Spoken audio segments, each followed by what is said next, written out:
Our long-awaited return from hiatus is over. I got my basement back, and what better way to kick things off here on Kicking Out at 2 than cover some classic matches from WrestleMania season. You pressed play and hit the download button so that you could watch Rock Hogan from WrestleMania 18, because this week is the 20th anniversary of that match, and joining me, the former architect, offensive coordinator, the consigliere of Kicking Out at 2. We actually talked about this on a future recording. He is my brother, Justin Rosenbluth. What's up, buddy? Not much, man. It's glad that the Kicking Out at 2 Studios has left the Thunderdome era and is back to the live audience era. Yeah, my basement went through a little bit of a pandemic of its own, if you know what I mean. So it's great to see that the place is taking shape, looks good, and upgraded a little bit. Yeah, it's onward and upward from here. And, yep. Let's get back to business. As now, I'm saying now. The theme I originally was going for this, the relaunch was, to cover a lot of 97, both Raw and Nitro. But every once in a while, I'd sprinkle in an important anniversary, and with WrestleMania on the horizon, no more important of an anniversary than this match, Rock and Hogan, generations colliding 20 years ago this week. This week is the anniversary of that match. A pretty huge match for me 20 years ago, as, even 15, 20 years prior to that. Actually, I was 19 years old at this WrestleMania, so I would. But years prior to that, was when my wrestling fandom, became a thing, and of course that was, all thanks to Hulk Hogan as well. But give me your brief thoughts on this match and the build up towards it. We're gonna, get to watching it shortly, but just give me, a brief rundown of back in 2002, your anticipation for this match as a fan. I do remember seeing the night in Chicago when they made the match official, having the iconic exchange that they had, and going like, whoa, like, I didn't even think this could happen. You know what I mean? Yep. Same. Like, whoa, like, yeah, let's go. Like, this is WrestleMania, of course. Samesies. Yeah, I was pretty excited to see where this was going to go. I didn't have a dog in the fight, if you will, although Rock was certainly a favorite of mine. I just thought, like, yeah, this if you could paint the picture of what a WrestleMania match should look like, it would be this. And I feel like this kicked off what we still see to this day is pretty much just the dream matches that we see at a lot of pay-per-views, not just WrestleMania, but this is generations colliding. Yep. This is, if you're playing your WWE 2K game, you're picking Rock or you're picking Hogan, and you're seeing what would happen. Yep. And that's kind of what this was. However, unfortunately for me, this was after a string of, Attitude Era WrestleManias that we got to watch live at home growing up. I didn't get to see this live. Of course, I heard from you and others about how great this match is, as we'll find out by watching it again. But I went to a buddy's house for this. Yeah, I do recall you being able to go out and see it. I was obviously not of age where I could be trusted to go out and enjoy myself on the level of. I think I had adults. A tape. I think I brought a tape back, or a friend of mine had a tape. But yeah, I definitely watched it. I don't know when exactly, or afterwards, and. Yeah, like it was new. It was new ground in terms of now that the WWE had absorbed WCW, it was new ground in terms of, oh my God, like, okay, they screwed up this invasion angle back in 2001, but now they've got some guys, I mean? Now they've got some horses. They've got Hogan, the NWO, like DDP, like who, it just opened up the fascination of what could be in terms of the matches that we all talked about. Wanting to see back in 1997, back in 1996, of like what could happen, what else could we see, and it's really something that we benefit from to this day, because every year at WrestleMania there's always one kind of generations callback match of yesteryear where we kind of get to see somebody reintroduce themselves to WWE. And, have maybe one last moment under the lights. Yeah. Very, very cool. I mean, as a fan, going into this, like you said, with the WCW invasion kind of being a flop, having the NWO element on WWF TV, creating the dream matches like we're going to see here with Hogan and Rock, and then eventually, hopefully Austin and Hogan. The NWO is a part of the WWF. I thought this was like a rebound. Like, this is what should have taken place following the purchase of WCW. Exactly. Yep. That's what that's how I felt. So they were righting the ship in a lot of respects. And also, this was the first time as a fan, even though I was 19 years old, where I felt nostalgic because I grew up on Hulkamania, and 1986, 87 was when I became a fan, and that was the height, of Hulkamania, and so being able to see him return against arguably one of the top dogs in the WWF in The Rock, like this was a cool ass moment, it was just cool to be a fan, and I didn't care who won, I didn't care who lost. Yeah, exactly. I just wanted to be entertained, and that's what I really cared about. So without further ado, all of you, grab your peacock, grab the cock, go to WWE's hub, if you will, on Peacock, one of the shittiest apps known to man. And find WrestleMania 18, and what I'm going to have you do is I'm going to have you fast forward all the way to 2 hours, 26 minutes even. 2 hours and 26 minutes and 0 seconds. When I say play, you're going to press play. We're going to hit the audio for this video package. When you pause it, you'll see the graphic of Hogan and Rock for WrestleMania. I'm going to hit the audio, and we're going to listen to the video graphic, if you will, of Hogan and Rock heading into the big WrestleMania match. And actually... after that, once we watch the match, I'm going to read you some excerpts from pillow talk.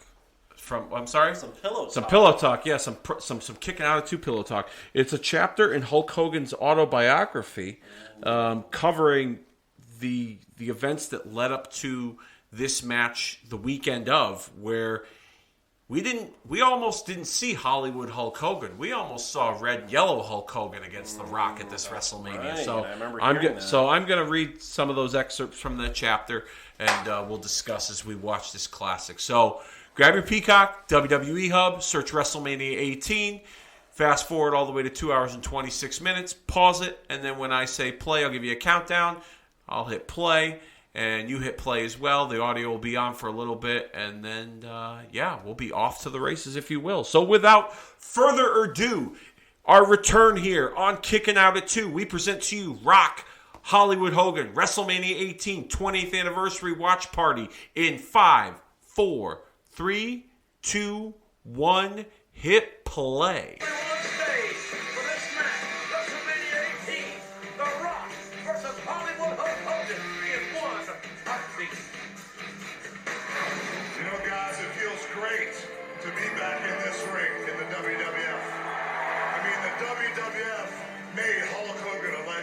But you know something? Something happened. And then you people turned on me. The WWF fans drove me out of the WWF. I'm the reason all you people are here. I'm the one that put the WWF on the map. I'm the one that made wrestling as big as it is today. There's nobody in this business that's a bigger icon than I am. I'm the biggest star, past or present, in the wrestling world today, and there'll never, ever be a bigger star than Hollywood Hulk Hogan. Hulk Hogan and The Rock in the same ring. Who would have thought they would have ever seen Hogan and The Rock? It was not the people that drove you out of the WWF. They loved you. They believed in you. And damn it, The Rock believed in you. You are a legend. You are without a shadow of a doubt an icon, quite possibly the best ever. And seeing as you are back in the WWF, you talked about headlining, main eventing, WrestleMania after WrestleMania after WrestleMania. Well, Hulk Hogan, The Rock says, how do you feel about headlining one more WrestleMania with The Rock?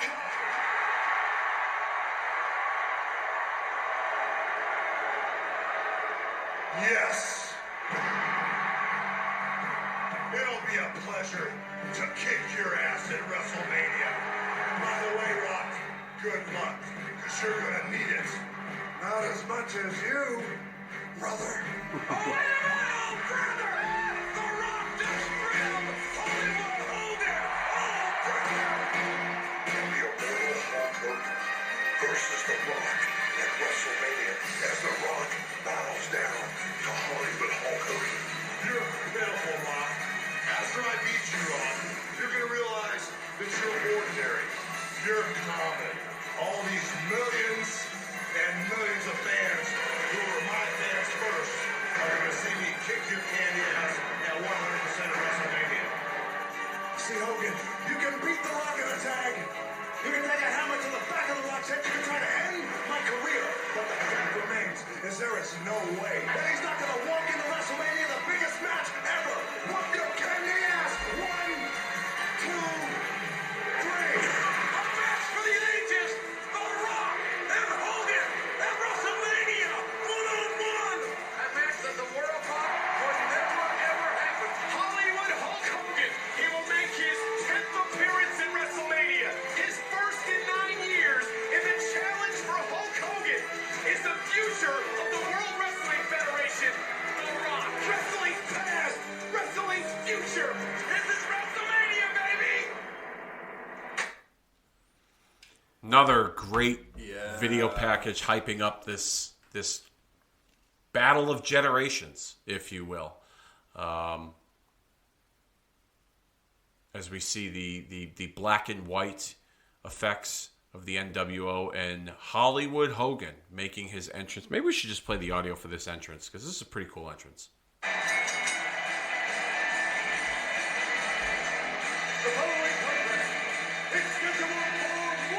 Wasn't his Hollywood music used? Not for this. They couldn't license. They didn't want to license it, I should say. But I mean live. No, he did. NWO? Yeah, he did NWO. Oh, okay. Yeah. Ladies and gentlemen, you can love him or you can hate him. And there's a lot of fans here in Skydome that love this legendary figure. Hollywood Hulk Hogan, returning to Toronto, returning to Skydome, as perhaps the greatest icon in the history of sports entertainment, preparing to meet perhaps the future of this industry.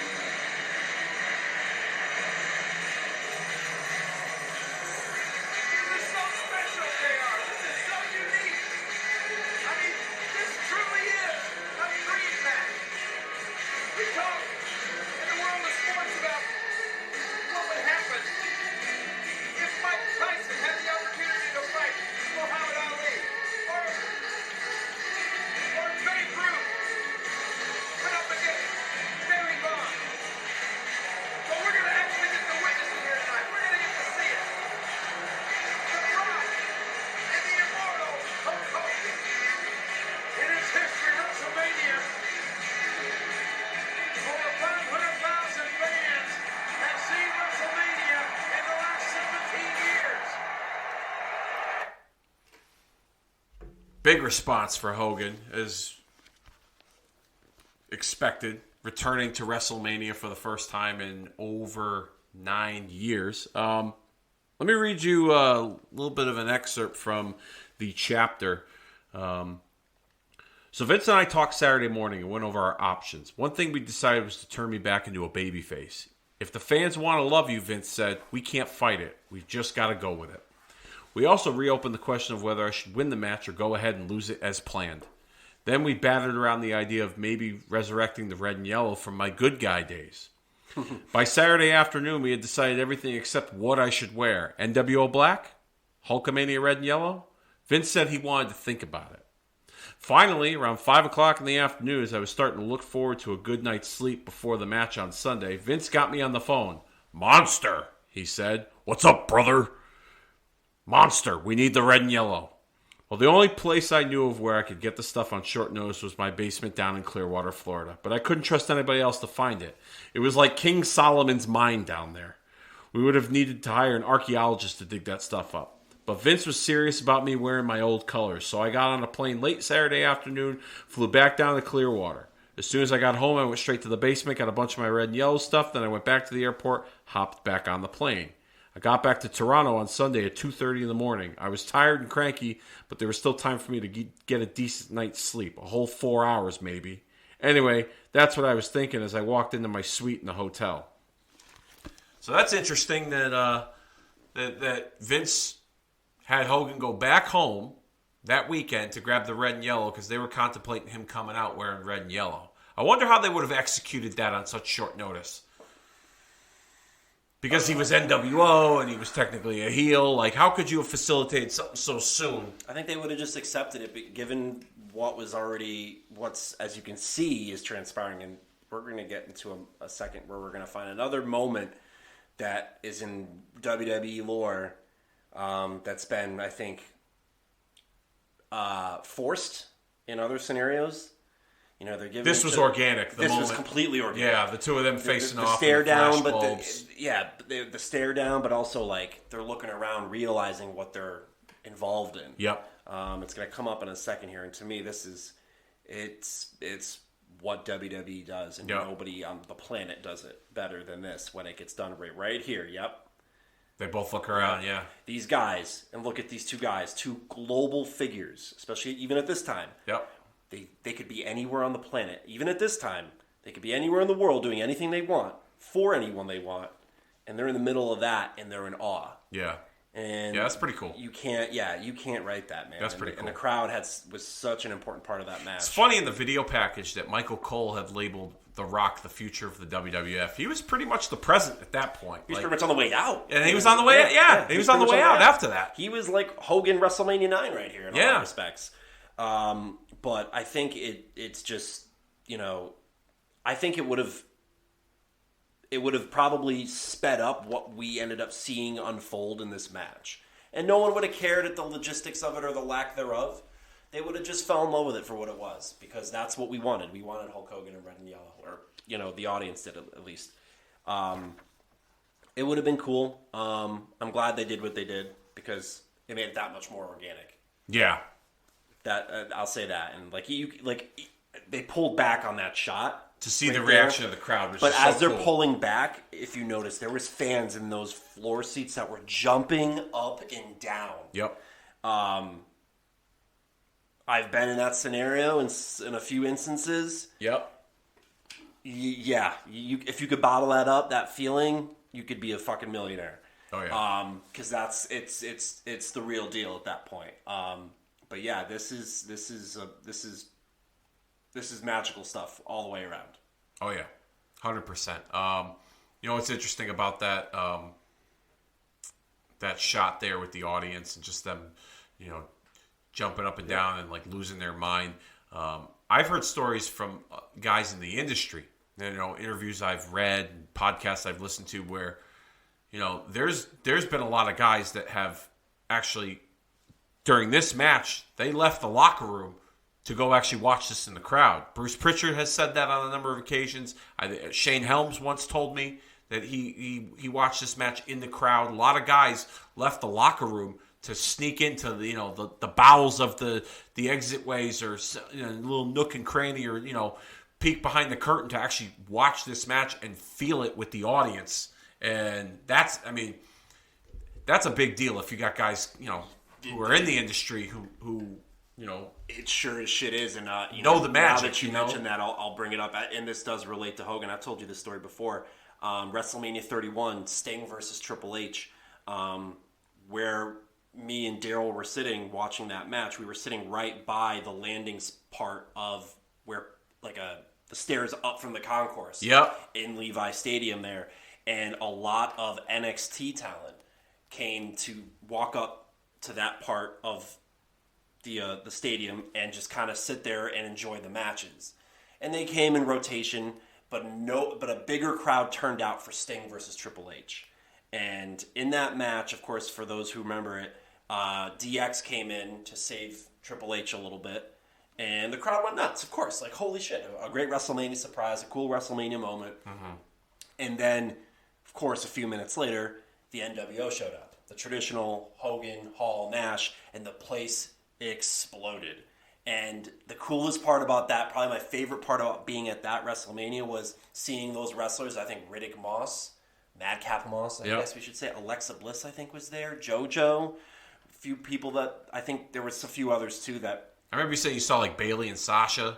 Yeah. I don't know if they were there for that specifically, but I don't think they were. But there was probably 6 or 7 of them there. And they popped huge like the rest of us, and we were sitting in the front row, with a little bit of elevation behind them. But as the NWO came out, and Hogan's strumming away at his guitar, and Hall's too sweet, and all the wrestlers are turning around, and they start too sweeting me and Daryl, and we're too sweeting each other, and I was just like, I'm one of the boys. That's cool as shit. Like, I thought that was so cool. Fun. Like, I think Madcap Moss specifically, that is Moss cool. at the time, we got a little too sweet to each other. Because, that was the reason why I called that match on that card the match of the night was because of specifically the NWO's appearance in that match. That elevated what we saw with DX and the Monday Night War Clash. And, while it was such a forced feud to put that out there, the Monday Night Wars, I feel like this was more organic to that point. But even though that moment was forced at 31, it was still one of the coolest. Like, yes, I make sure that when I watch WrestleMania, like when I do my WrestleMania marathons before WrestleMania to get hyped up, I make sure I watch that match because definitely that pop when they come out and oh my god, I was home. I didn't go to that WrestleMania. That was the first WrestleMania that I hadn't gone to in a number of years. I haven't been to one since 30, but that one in particular was where I was really kicking myself in the ass. Like, God damn it, I should have went to this one. Because of everything that happened. But that NWO moment, like, I'll never forget, my wife, Nikki, and I, we were in our, apartment at the time. And I had the day off the next day. And she had to work. So, I had stayed up and I was watching WrestleMania in bed. And I was kind of like lying down on my back, and I'll never forget when they came out. I stood up. I was like, "Holy shit!" And she woke up. She's like, "What's going on?" And I was like, "It's the goddamn NWO. That's what's going on." I was 70,000 people in Levi's I was like, Stadium. "That's one of the coolest things I've ever seen." But not to get too much off topic here. This is the shift in the match where we see the audience turning their back on The Rock. Heading into this match, Hogan was supposed to be the bad guy. He'd done everything he could to be a bad guy, but they still loved him, and they were turning on The Rock. And talk to me a little bit about that dynamic and how the story essentially was the same, but they had to make some changes on the fly because of the way the audience was reacting. Yeah, I just think that, like I said earlier, and like you had alluded to, and obviously it looks like Hogan and Vince, based on, our readings from our Pillow Talk with Hulk, they were anticipating this full blown. They were anticipating this, and I think, of course, Vince wanted to, milk as much red and yellow as possible so that he could get out of Hulk and, in this next run. So yeah, they this was kismet in a lot of ways. How well done it was in such a moment.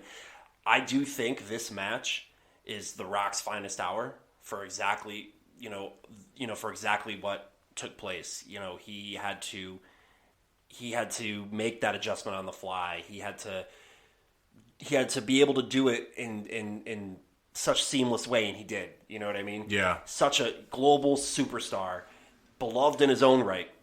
Obviously, not having yet reached the levels he's at today in 2022, but to be able to make that shift and to be able to read that crowd and have to do it, it was just flawless. Now, you know what I mean? It's just so impressive. And like I said, this is his finest hour. And in many ways, it helped further solidify someone who you would think couldn't go any higher in Hulk Hogan. And I give so much credit to The Rock for that. But again, the fans want what they want, and they got it. Now, the stories have been out there that originally this match wasn't going to be at this WrestleMania. They wanted to do Hogan and Austin. Austin didn't really have a whole lot of faith that him and Hogan were going to put on a good match. A recent episode of Something to Wrestle with Bruce Pritchard, they kind of talked about that, and they talked about the interactions that Hogan and Austin had on TV with the pull-apart brawls, and Austin really, there wasn't anything positive that came out of it. And it was Bruce had even said that Austin had already made his mind up before they even interacted on television.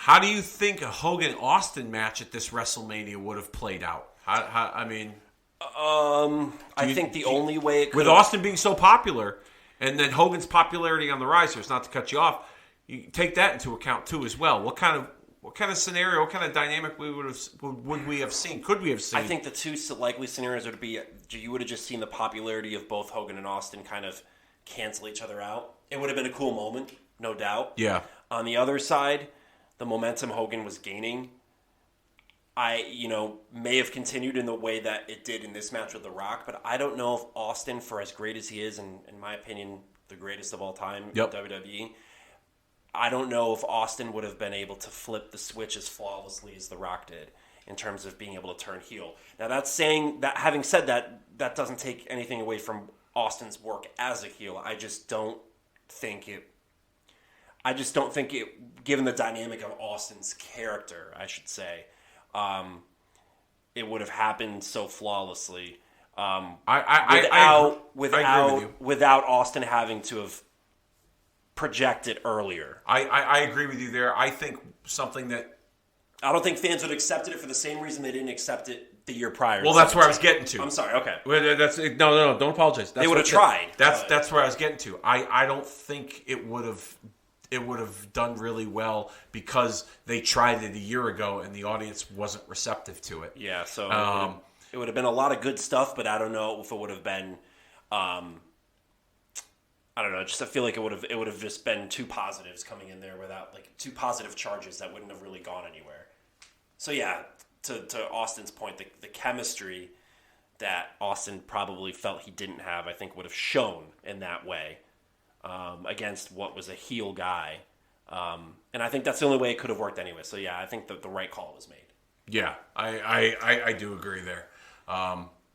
There's always that big what if. I honestly thought that they were going to save the big matches like this, like Hogan-Rock or even Hogan-Austin, for a later date. I honestly thought that with the way that the NWO was brought in as the Poison, and the issues that Vince McMahon's character on television had with Ric Flair's character as co-owners, I thought there was going to be some sort of fight for control with the NWO up against the WWF's best. Like I pictured this WrestleMania being the NWO, Hogan, Hall, and Nash against Austin, Rock, and The Undertaker, as a with Vince and Flair in the respective corners. That would have been cool. And that's what I had figured. Or I kind of surmised in my head based on the way things were. They could have gone because Undertaker's bad guy character is when he was a heel. I thought that American badass when he was a heel didn't click. Right. And I think people wanted to cheer him. And even though on television he had that little beef with Ric Flair, I thought that would have been a nice little sub story. Him being a long tenured member of the locker room, Flair goes to him for, I need your help against these guys.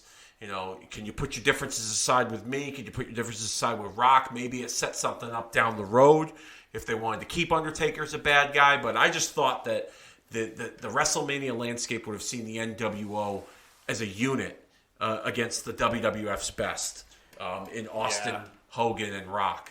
Not to say that, I'm definitely not disappointed that we got this by any stretch of the imagination. But I am disappointed in the fact that the NWO run was, I don't know. Do I think it deserved better? I do. Okay, I do think that the NWO run deserved better, but I don't know. I think it was. Kevin Nash has said in plenty of interviews, it wasn't Vince's creation, and we tried to put him out of business.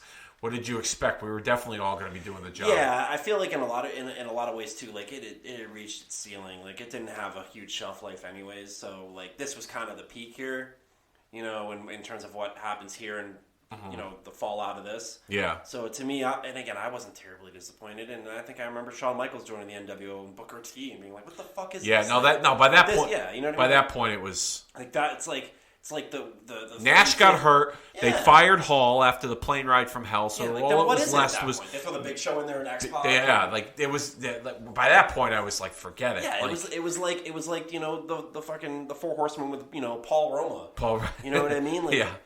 But again, I think the NWO served its purpose essentially, and I wouldn't say it was It was certainly an experiment, a venture that was worth it for sure. When you consider this as being kind of the focal point of it, but yeah, this is and again to ultimately, if the fact that they brought Hogan back in this manner, even further helped kind of create the desire for red and yellow. You know what I mean?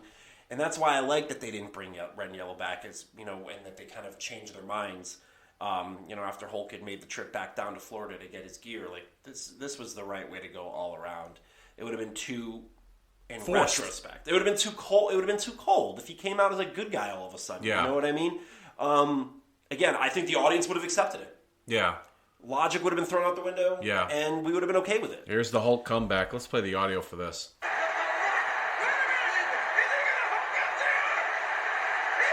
They're going nuts. Yes. People are jumping up and down.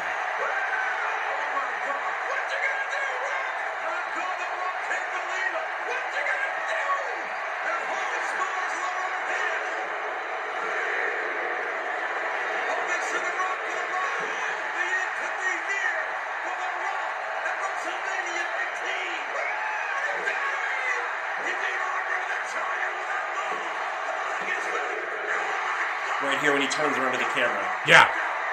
Like, that is so important to that sequence. Yes. So 100%. What do I gotta do? Yeah, 100%. But also, like, as a fan, as a smarter fan, you're like, he knows where he's at. You know what I mean? He's got it. He knows the showmanship aspect of it. Like, yeah. He's got to turn around and he's got to show us, like, oh my God. You know what I mean? He's got to show that TV audience, the despair he's in for having been able to, or been unable to seal the deal there.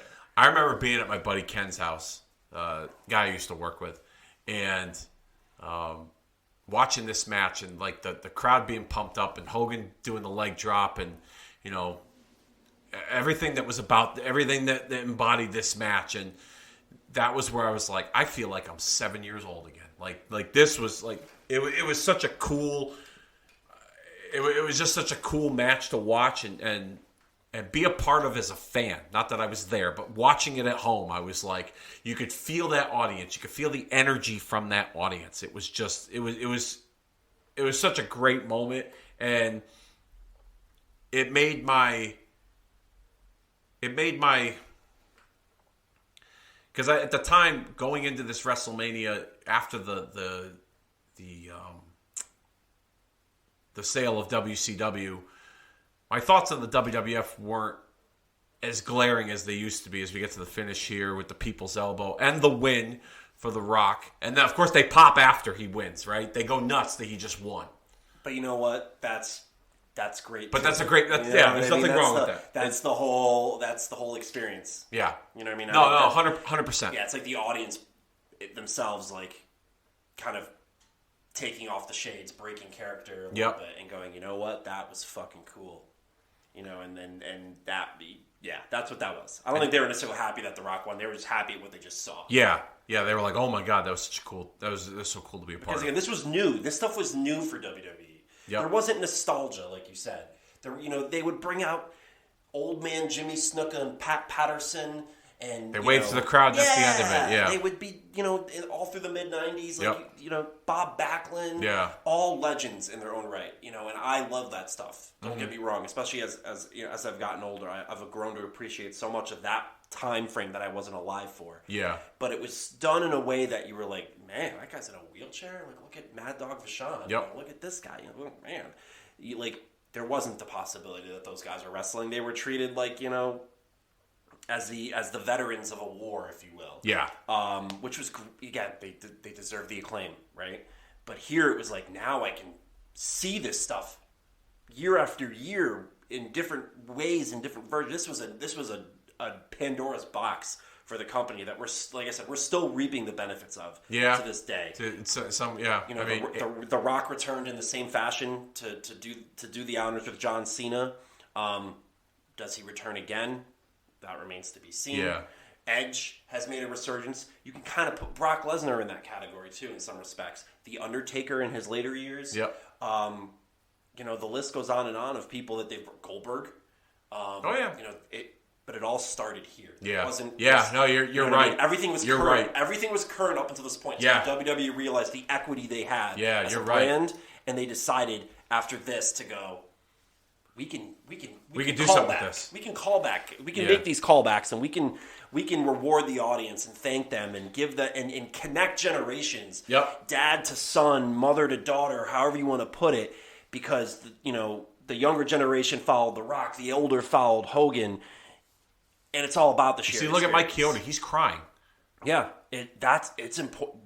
This is real because, like I said, this is. Look at him. Yeah. He's fucking I didn't even notice. That's another. Yeah, I've never seen that before. That's as real as it gets, man. That is something else, man. That's what they do, and they connect generations, they connect families, they connect people who enjoy this together, and that's where the heart of this comes in. And again, it all became that much more actualized and put into practice starting here. Yeah. That's why this match is so important to the history of wrestling, without a doubt. Yeah, I agree 100%. This match here, it kind of made my. I was never gonna stop watching wrestling, but my feelings on WWF at that time it wasn't as glaring because of the way things went with the invasion, and then for him to come back in this manner, and then here we go. It's the beginning of the end for the NWO right here. Hall and Nash not appreciative of Hogan's sportsmanship, and there we see the beatdown occurring. Putting the boots to old Hulkster. Let's play the audio for this.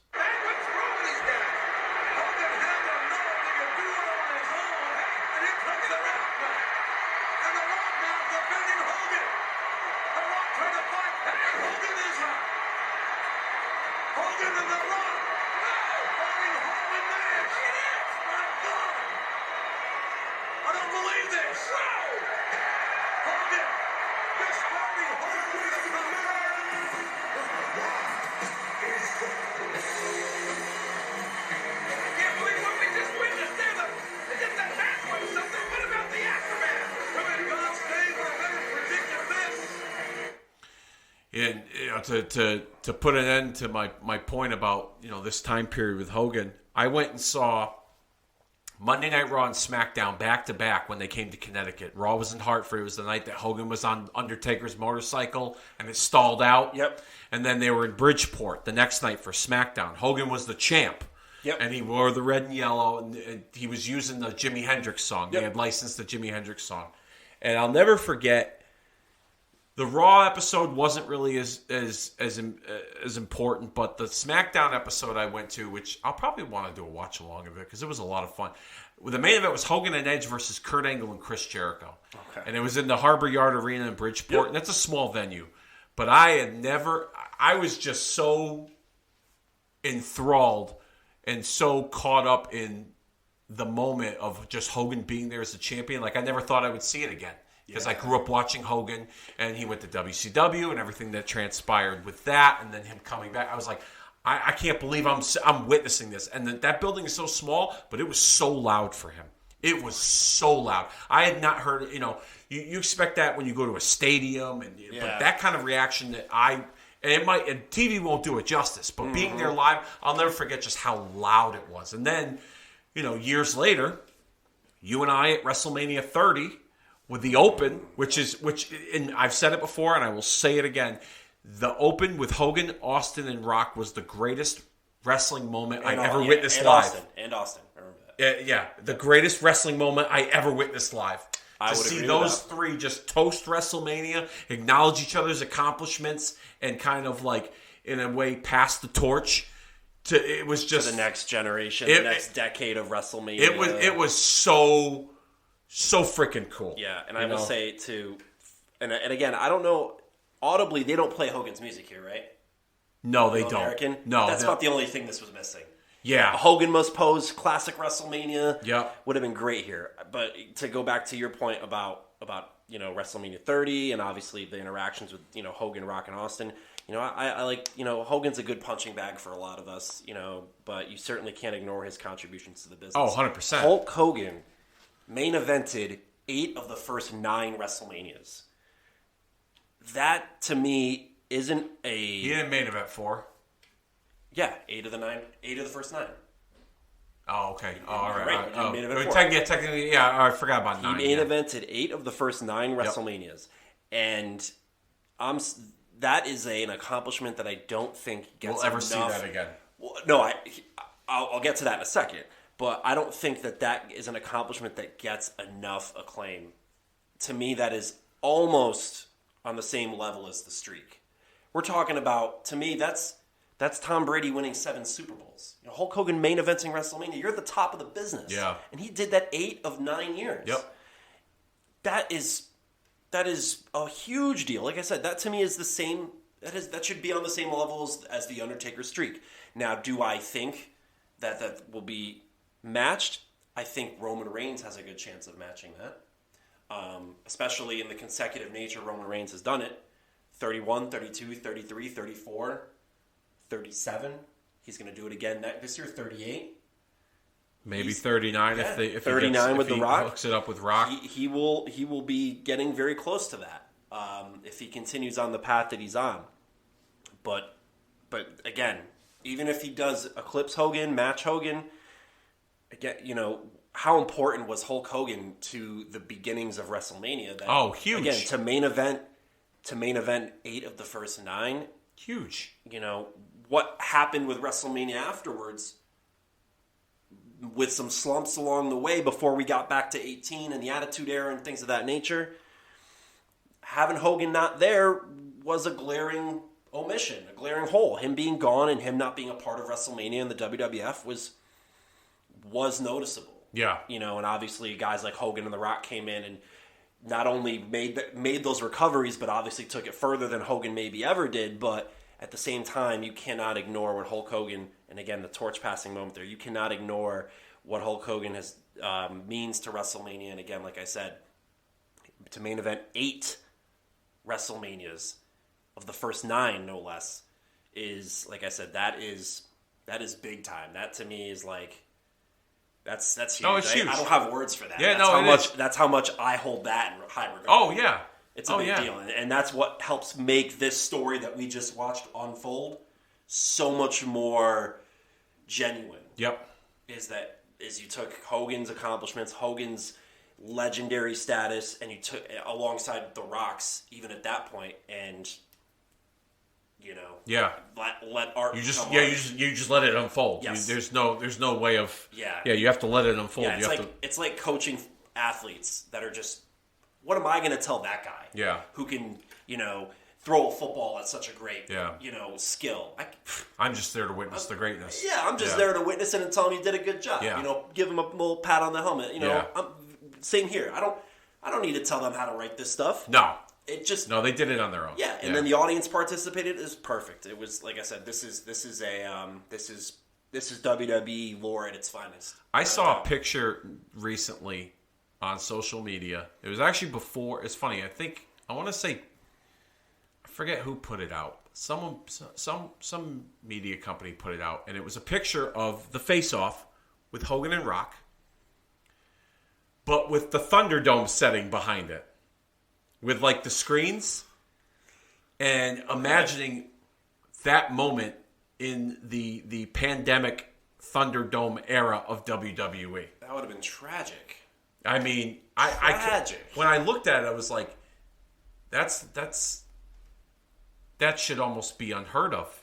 Yeah. Like that should be illegal. Yeah. Like the picture I saw, I was like, imagine them trying. I mean, and WWE has tried to force granted they had to do what they had to do during the pandemic, but they tried to force those kind of moments during that era of the digital age of WWE. Mm-hmm.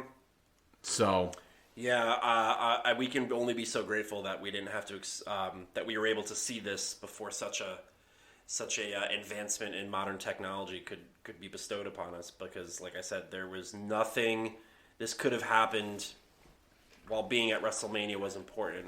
You know, this could have happened in a UFW. Yep. With only 1,100 people. Yeah. Cheering, they would have been as loud as 60,000. Yeah. You know what I mean? Because of the two people the two and guys the story that was being told, and the involvement of everybody. It was it was every bit as genuine as we saw. For sure. 100%. All right, one last question here as sure. we approach WrestleMania. Roman Reigns, Brock Lesnar, unification title match, if you will. There's been a lot of speculation over the last year and some change with this character change in Roman Reigns. A potential collision with The Rock. How sure are you seeing this match take place or not take place between the two? I have a feeling that they might pull the old rabbit out of the hat. We might get Rock's involvement as a surprise. You mean this year? End. Yeah, at the end, maybe to that. confront Roman, and then that's how they plant the seed for next year. Or at least they plant the seed. It may not take place next year, but it's on the table.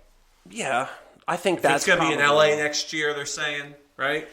I would say, you know, if we're putting a percentage chance on it, I'd say it's a little over 50. Okay. Not very much. You know, The Rock is a very busy man. He's got a football league he's got to launch that'll be in the beginning weeks of play. Yep. By the time WrestleMania in 2023 rolls around. Yeah. And a lot of other things he's got on his plate. You know, for all we know, he could own the WWE by the time we get to that point, based on the rumor and innuendo that's out there. But you know, I do like The Rock could do anything. Like I said before, back in 2002 and especially in 2022, The Rock, Dwayne Johnson, you know, whatever the fuck you want to call him, he can do whatever he wants when he wants. That's the luxury of the life that he's earned through the hard work he's put in to everything he does to be successful. So if he really wants to make a match with Roman Reigns happen, he can make it happen without a doubt. So I like the chances. I'm not getting overly optimistic about it yet, but I do look forward to it, because I think you could see something as close to what we just watched with The Rock. I was going to say 2 generations, and then the fact that they're family too. Yeah, family relation. There is a lot to comb over and put out there for the audience to really take in. That could be something like what we just saw between Roman and Rock, and you know, and as the hourglass goes, so does the days of our lives in WWE. The torch just keeps getting passed, if you will. So yeah. I definitely am looking forward to that match. You know, should it become a possibility? Should it become a reality, I should say. Well, you couldn't have said it better, because the sands of time in this hourglass here on Kicking Out at 2 are coming to an end this week. This was a lot of fun going back, watching this. You know, you being, you know, not really growing up in that Hulk Hogan era of wrestling, and then your perspective and what you brought to it with this was pretty cool to listen to. Hope everyone enjoyed this watch along with us here. Next week, we're going to celebrate the 25-year anniversary of Bret the Hitman Hart, Stone Cold Steve Austin, WrestleMania 13, the infamous submission match that created, without a doubt, the biggest star in the history of wrestling. Full kayfabe, we've already recorded it, so you guys are definitely going to like it. We're going to have a lot What's going to happen? Yeah, I know, right? Yeah. Spoiler alert. It's not a prediction. It's a spoiler. We've already recorded it. We kind of went backwards here. You know, we recorded that, and then we decided to do this one instead. So, yeah, hope you all enjoyed it. Thank you all so very much. It's good to be back here on Kicking Out at 2. It's good to record and talk wrestling and do the thing I love to do with all of you each and every week. So, keep on supporting us, and we greatly appreciate it. You can find this show on the Retromania Pro Wrestling Podcast Network. Search Retromania with a W in all podcasting platforms available. Kicking Out at 2, Marking Out the Days, Gaijin Wrestling Radio, Hulkamania is Dead, Origins of Attitude, Cool Truth with AC, and so many great other bonus content available all there on the Retromania Pro Wrestling Podcast Network by searching Retromania with a W. And I think it is about that time that we officially put this show down for the 3 count, brother. And see you all next week.